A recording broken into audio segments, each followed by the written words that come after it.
संबलपुर की अलगा करिबार लागी चेष्टा करुछन जयनारायण मिश्र एंता करी मंतव्य देइछन लोक मानकरे सुनी करी एबे रागिबार लागले न जयनारायण मिश्र पागल हे जाइछन एंता करी केंता कथा कहसन ताहले जानी रखिबा कथा हमर संबलपुर अंचल लोक मानकु जे उत्कल कहले कटक पुरी बालेश्वर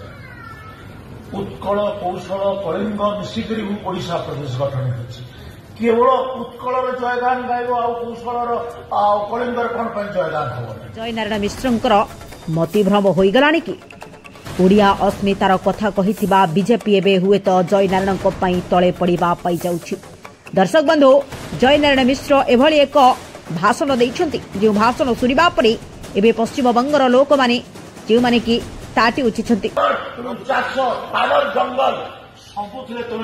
आमको शोषण कल चाकरी बाकरी सबुथिरे आज तुम्हें से कल्चरली भी हमको एक्सप्लोइट करने लगे तुम्हें चाहूँ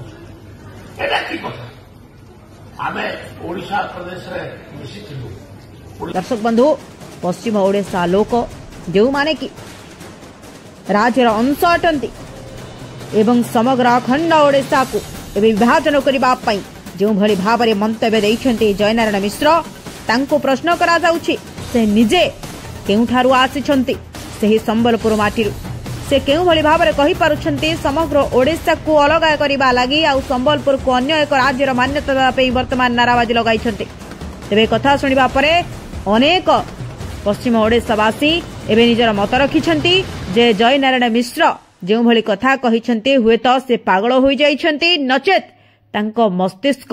ठीक रे काम करूनी। दर्शक बंधु सोशल मीडिया रे एबे निया लागिबारे लागिलानी केवल जयनारायण मिश्रंक लागि तेबे एभली कथा काहेकि कहिछन्ती बोली एबे समस्त प्रश्न करूछन्ती। एबे अपेक्षा रे समस्त रहिछन्ती जयनारायण मिश्र केबे कथार स्पष्टीकरण करिवे आउ केबे क्षमा प्रार्थना करिवे।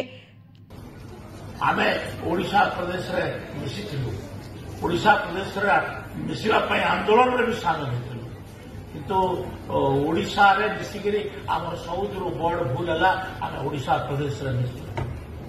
हमर गोटे ऐतिहासिक भूल आ ऐतिहासिक भूल को आमे बारंबार कहूछु तो आज आमे से कथा गुड़ा न जाइकरी आमे सुभद्रा योजना कथा अच्छी सुभद्रा योजना एटा लोकंकर मानकर महिला मानकर अर्थनैतिक विकास दिगरे आमर लाभ दब आकू एटा आज आमर किस्ती दि जाऊँगी एटा